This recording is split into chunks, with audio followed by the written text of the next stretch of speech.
actually make cutting scion, storing it, and distributing it work. And so that's essentially what we're going to get into the nitty-gritty details of today. Chris, do you want to say something? Do you want to start talking? Thank you everybody for coming. It's really great to see people here. One intention that I hope for this event that it's not just me and him talking, but we get to share some experiences, bring some different perspectives in. So get those voices ready. All right, you got to clear the throat if you need to or whatever. We've got a dog here, so dog seems so if you're anxious about talking whatever, we'll bring the dog over there.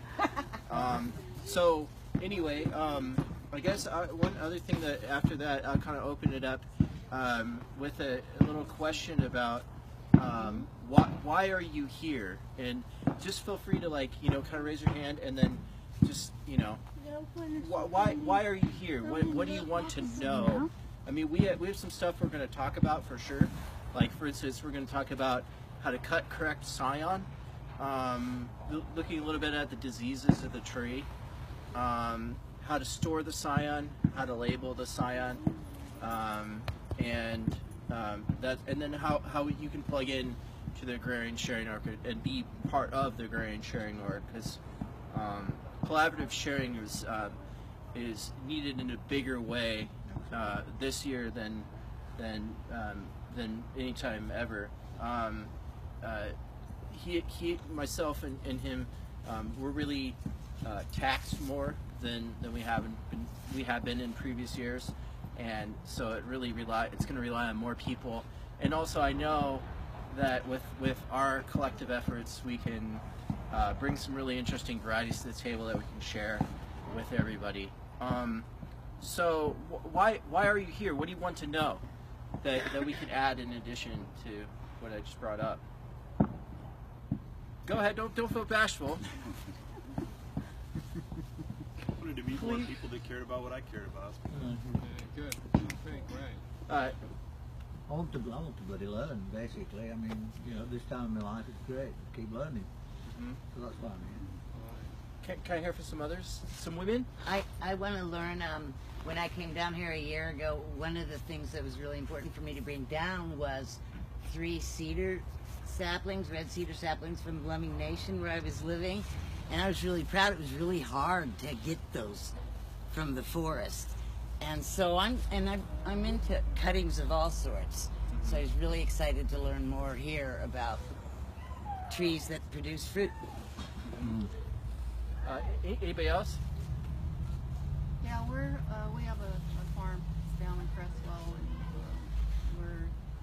we already do a lot of what you're talking about. Yeah. And so we also believe that people are the value. So connecting and just making a safety net for the community, and I'm hoping I can learn some stuff I don't know. Good. Right. I'm really interested in the indigenous plants in this area, being able to, I've been trying to cut elderberry for years, and I get it to the point to where it sprouts and then it dies, so it doesn't root. We could talk about that a little bit after the event. Like if people have questions about cloning particular plants or whatever, I'm happy to field those questions. But we do want to make sure that and we can include some aspects of taking cuttings to root.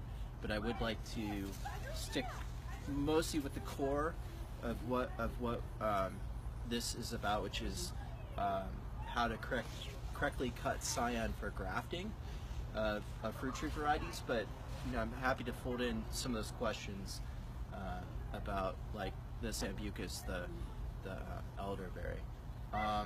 So some of the things that, if I can just shift focuses, anybody else want to give voice? About fruit tree, recognizing parasites, because we had a weird fruit last year, our nectarine tree, and it didn't look right, but they were edible, but you always wondered about taking a bite out of something that you don't know. I think, we can get into the diseases certainly later. I mean, one of the things we're going to be talking about is the need to sort of cut disease-free wood. Most of it we can get away with just by sight.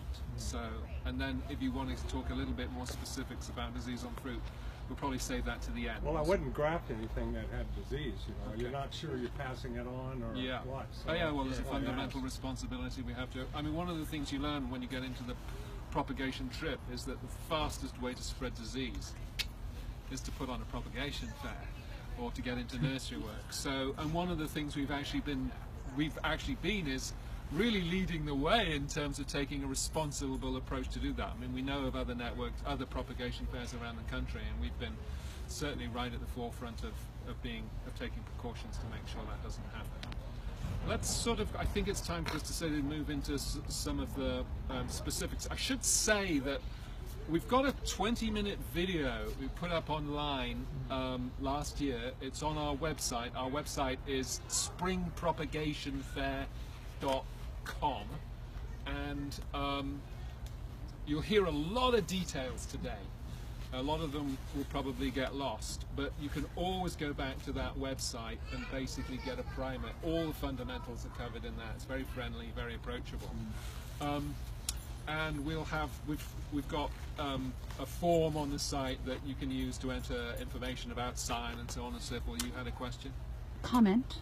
Yeah. This is a great opportunity for those of us who are here who are also members of another group, which is the avant-gardeners in town, to get together and to practice these skills that we're learning today so that we can help teach each other and practice makes precise, which makes perfect. Okay. One other important avenue in terms of the day-to-day communication and more updated communication, ongoing communication about what's occurring, and a way that you can plug in, I hate we use the word socially with the word Facebook in the same sentence. Because Facebook's a little weird, but it is useful. I reluctantly use it because it's useful, but we do also have a page called Organizing ASN. And if you search that in Facebook, you'll find that right away, Organizing ASN.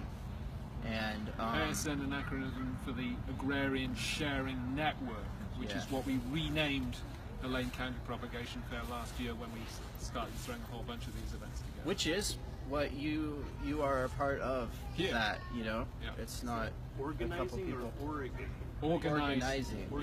Yeah. Thank you. I'm wondering if you could put these links on the event invite. Yeah. Because I didn't bring anything to write, and I'm not going to remember it. There's somebody on Facebook right now that could just post that real quick to the group. I mean, I'm the one who knows where everything is. So I will do that later. Yeah, so don't worry. All the specifics and all the needed specifics we've got up there and are very approachable. Yeah. I just wanted to ask and offer. I brought a camera, and I was curious if that might be supportive to have pictures made, and if anybody's uncomfortable with that, you could just let me know, and I'll make sure you're not. We'd love to get it documented. That would be fabulous. All right, so can I jump in? Yeah, sure.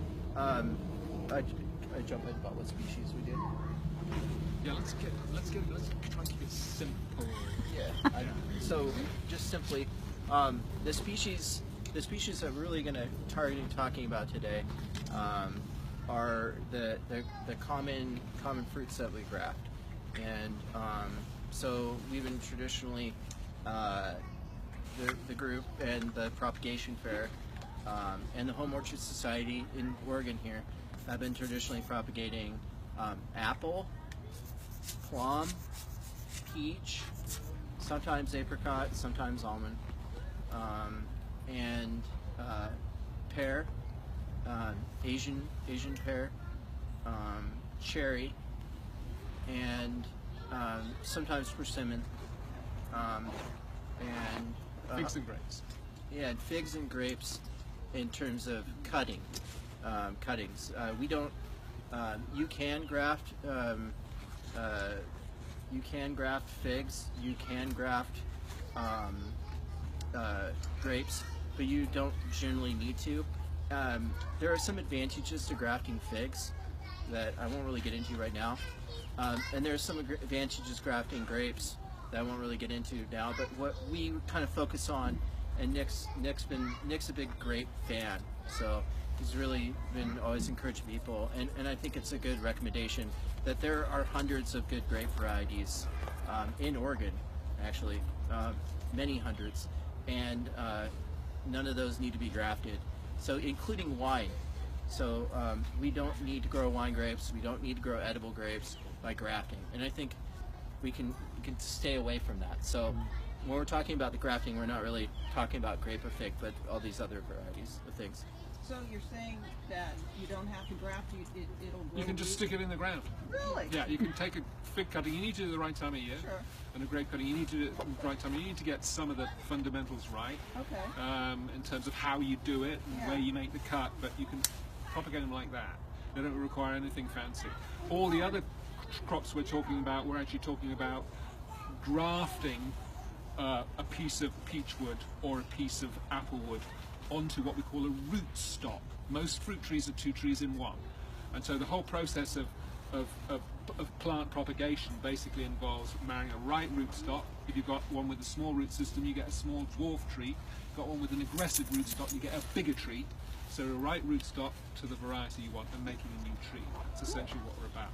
And that sort of brings, I'd like to sort of actually get stuck in, but please. I was just gonna, what type of root stock do you use? That's it's a big question. Okay. Generally, you're going to be putting apple on apple rootstock, pear on pear rootstock. There are some weird sort of esoteric exceptions, but that gets pretty complex.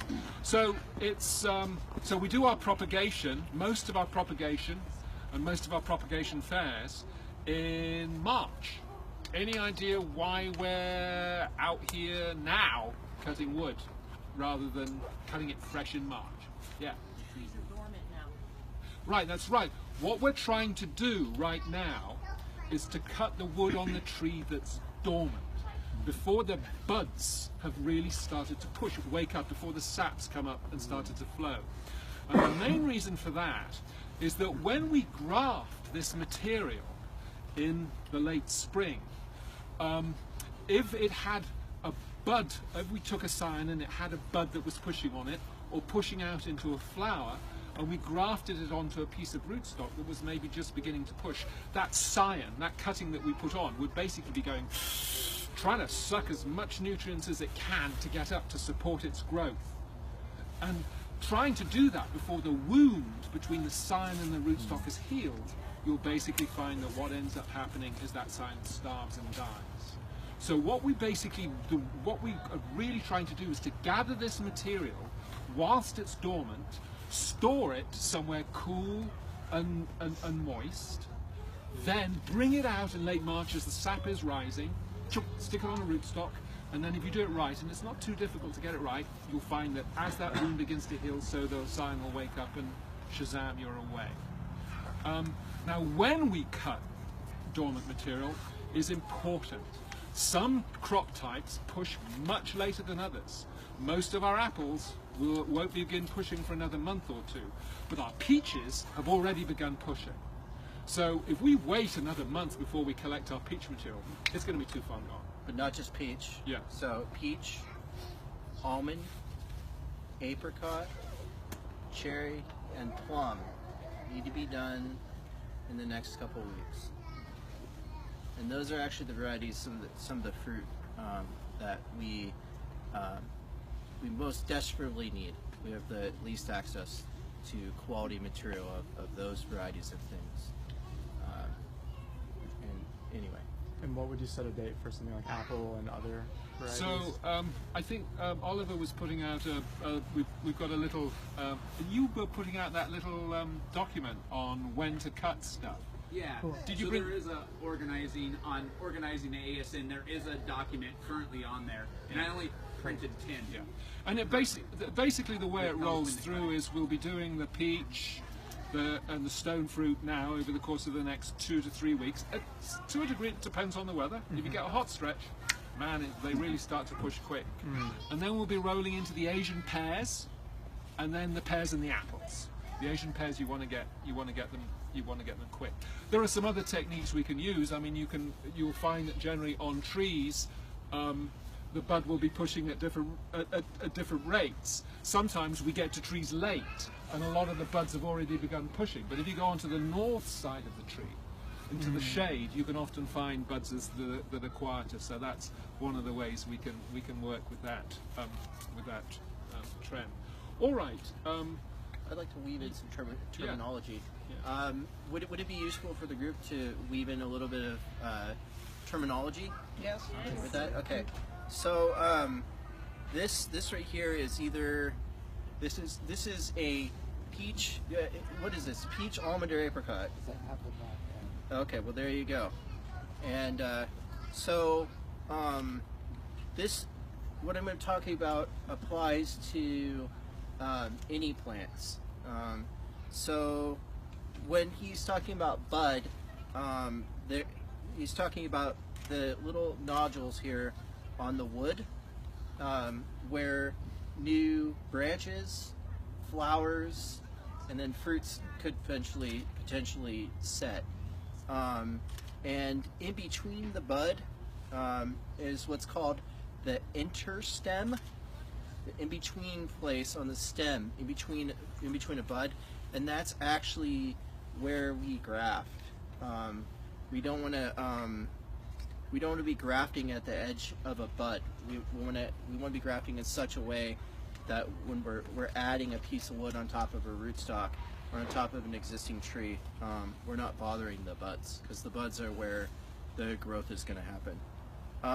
Now the next thing is the age of the wood, and so it matters when we're going to be talking about different things. One of the fundamental understandings about this process is the age of the wood, and understanding how old the wood is will mean whether you're going to have success or not.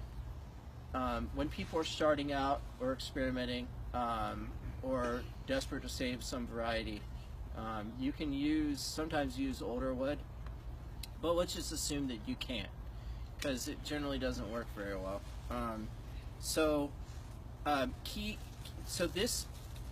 There's fundamental differences between first year wood and second or older wood. Some of those things to look for, because we're looking for first year wood. So first year wood tends to First year wood is the wood that grew last season. That's a good point, right?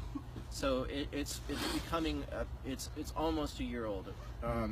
So when we're looking for first year wood, we're generally looking on the outer part of the tree sometimes. And if there's good light, like if it's been pruned, we may also find new first year wood growing closer to the trunk. First year wood generally will look shiny. You don't have a shiny, it will have a lustrous texture to it. And if you notice this right here, you said pluot or aprium? Apricot.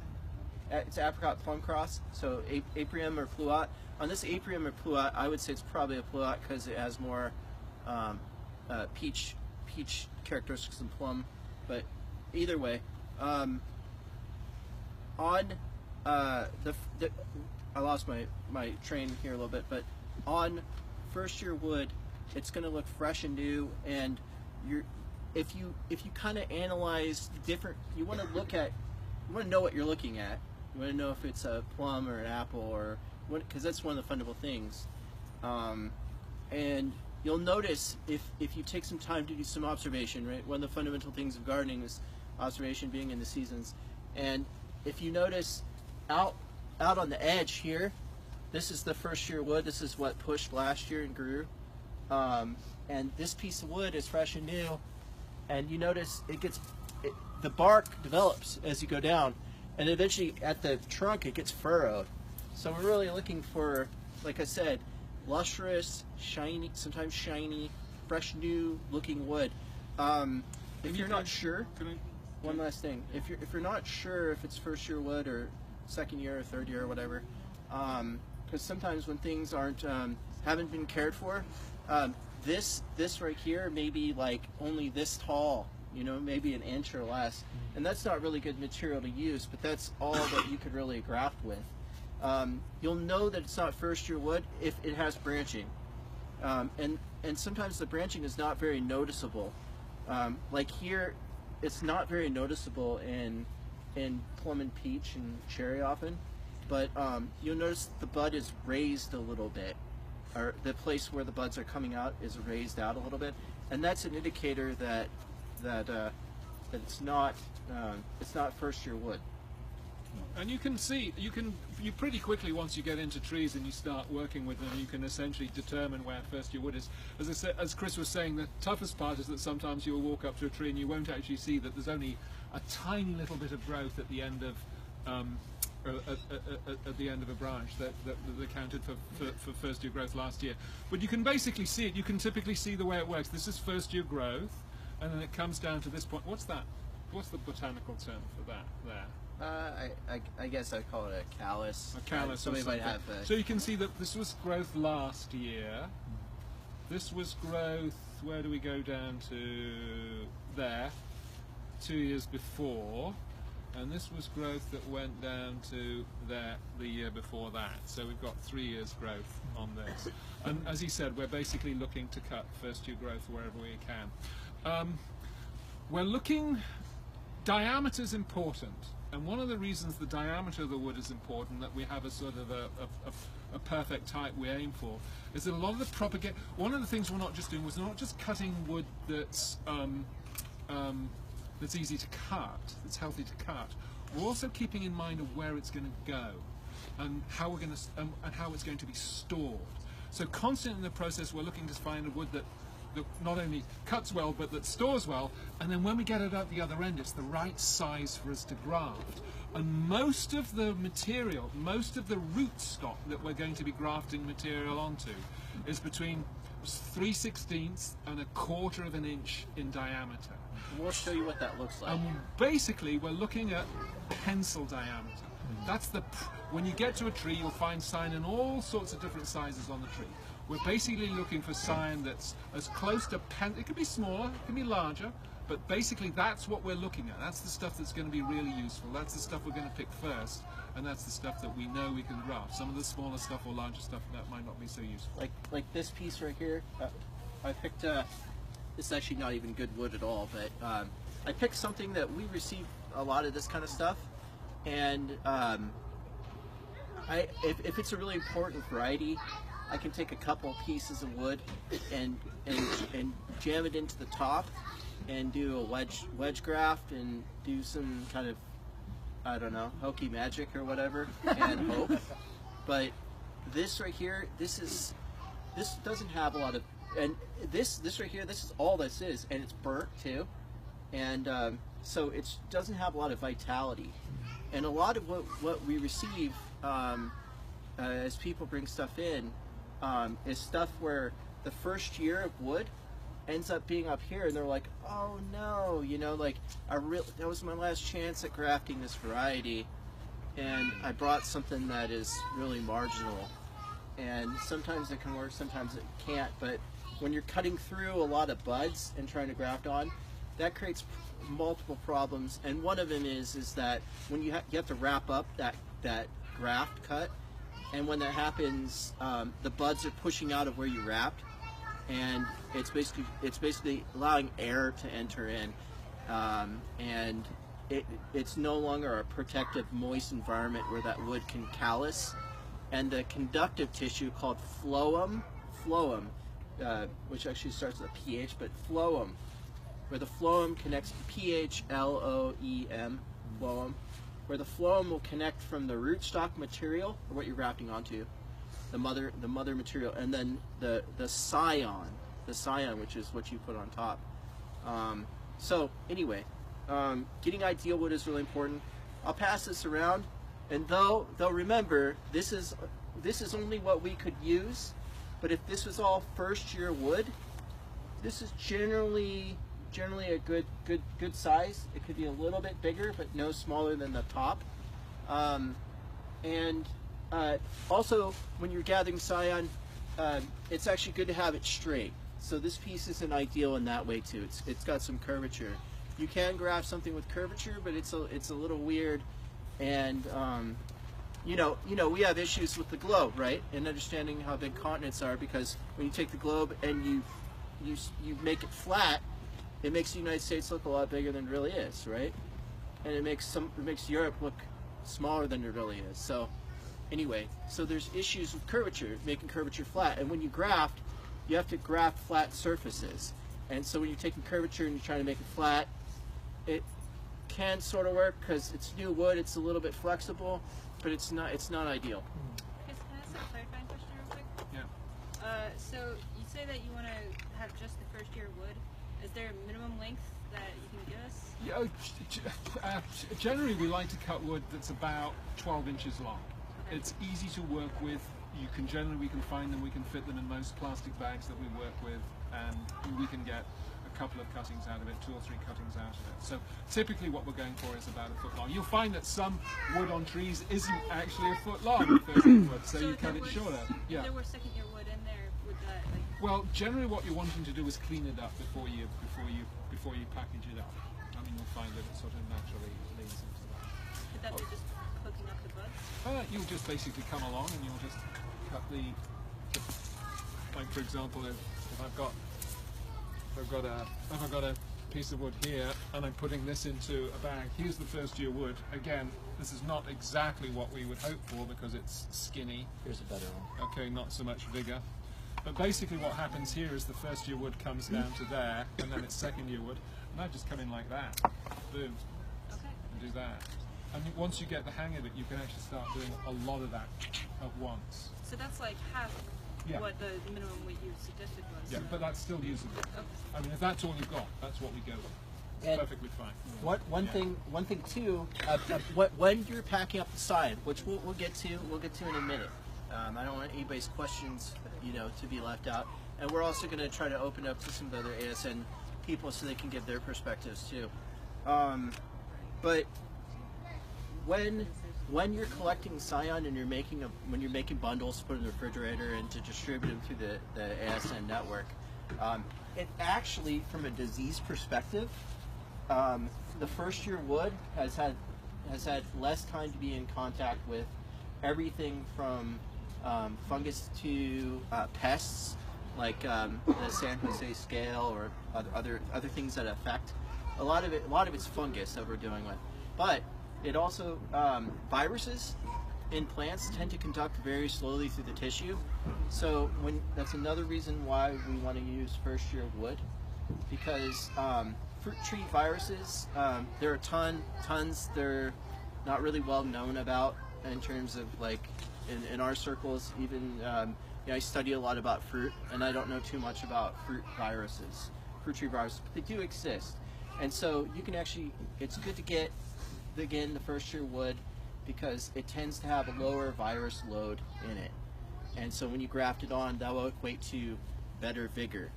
And by not putting this second or third year wood in the bag, you're not putting the fungus and the more pests and everything that could be on that, and all the bacteria that grows on the lichen, which are the little gray bushy things on there, and the moss, which all those things, when we graft, the surface ends up getting smeared on that graft cut of the scion, where the scion and the rootstock slip together.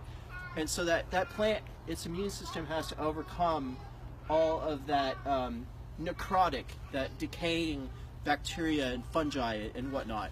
So anyway, it's good to start with clean wood and just put in a fresh bag and be putting your clean wood in there. And so it's being sanitary, all the steps through will mean the best success. All right, let's just move over to a tree and start with sort of the fundamentals.